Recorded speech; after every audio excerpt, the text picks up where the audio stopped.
Friends, నేను మీ రాజేష్ నాయుడు.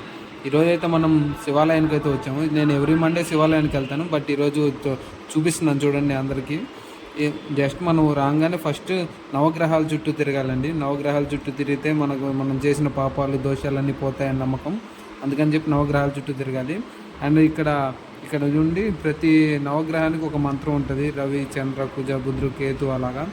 ఇక్కడ చూడండి, మనం ఎప్పుడైనా కానీ శివాలయానికి వచ్చినప్పుడు అందరం క్లాక్ వైజ్ డైరెక్షన్లో ప్రదక్షిణలు చేస్తాం. అలా చేయకూడదు, అది తప్పు. మనం క్లాక్ వైజ్ డైరెక్షన్లో చేయకూడదు. ఫస్ట్ మనం గజస్తంభం నుంచి స్టార్ట్ చేసి గజస్తంభం దగ్గర నందీశ్వరుడికి మనం చెప్పి అక్కడి నుంచి స్టార్ట్ చేసి మళ్ళీ తిరిగి మొత్తం గుడి చుట్టూరు ఒక ప్రదక్షిణ చేయకూడదు.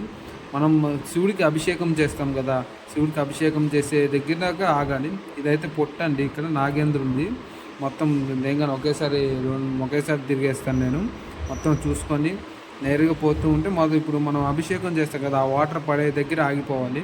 ఆ వాటర్ పడే దగ్గర ఆగిపోయి అక్కడ చండీశ్వరుడు ఉంటాడు, ఆయనకి దండం పెట్టుకొని మళ్ళీ రిటర్న్ బ్యాక్ టు మళ్ళీ అక్కడికి వెళ్ళాలి, గజస్తంభం దగ్గరికి. సేమ్ మనం ఎలా అయితే వచ్చామో అలాగే బ్యాక్ వెళ్ళాలి.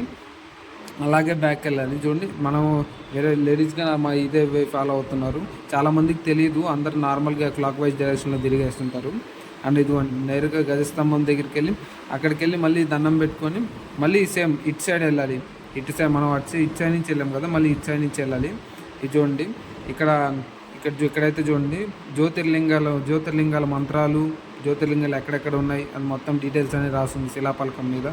అండ్ మళ్ళీ మనం ఇప్పుడు ఏ డైరెక్షన్ అయితే వచ్చామో, క్లాక్ డైరెక్షన్ వచ్చినప్పుడు మళ్ళీ ఇప్పుడు ఇందాక వెళ్ళాం కదా, సేమ్ ఇందాక వెళ్ళిన ఇటు సైడ్ వెళ్ళాలి.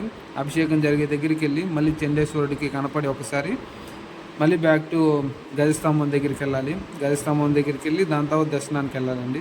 ఇదండి, అందరు సేమ్ ఇదే ఫాలో అవుతున్నారు. చాలా వరకు తెలియదు, చాలామందికి తెలియదు. ఋషులు, ఎంతోమంది యోగులు అందరూ ఇదే ఫాలో అవుతారు. అండ్ నార్మల్ తెలియని వాళ్ళు ఏంటంటే అంత క్లాక్ వైజ్ డైరెక్షన్లో తిరుగుతారు. ఇదండి, ఇప్పుడు మన చుట్టూ తిరిగి అక్కడ మళ్ళీ గజస్తంభం దగ్గరికి వెళ్ళి నమస్కరించుకొని అలా 3 చుట్లు తిరగాలి. ఎలా ఒక చుట్టూ తిరిగితే అక్కడి నుంచి అటు, ఇటు నుంచి ఇటు ఒకసారి తిరిగితే అది ఒక చుట్టూ తిరిగినట్టు. మామూలుగా ఏంటంటే నార్మల్ తిరిగేస్తారు. అలాగా నేను 3 ప్రదక్షిణలు చేసుకొని ఒకసారి లోపలికి వెళ్తున్నాను చూడండి. ఫస్ట్ గణేశుడు ఉంటుంది. గణపతి బప్ప మౌర్య మనకు అందరికి ఇష్టమైన గాడు. ఇప్పుడు బొట్లు పెట్టుకొని గణేశుడి దగ్గరికి వెళ్ళి దాని తర్వాత చూడండి శివయ్య ఎలా కూర్చోన్నారు లోపల. దాని తర్వాత వచ్చాం సుబ్రహ్మణ్య స్వామి, దాని తర్వాత అమ్మవారు, అలా అన్నిటినైతే దర్శనం చేసుకున్నాం ఫ్రెండ్స్. దాని తర్వాత అద్దాల మండపం కనపడుతుంది, దక్షిణామూర్తి కనపడుతుంది. ఇలాంటి మరిన్ని వీడియోస్ కోసం like, share and subscribe native Nellore friends. ఖచ్చితంగా సబ్స్క్రైబ్ చేయండి ఫ్రెండ్స్.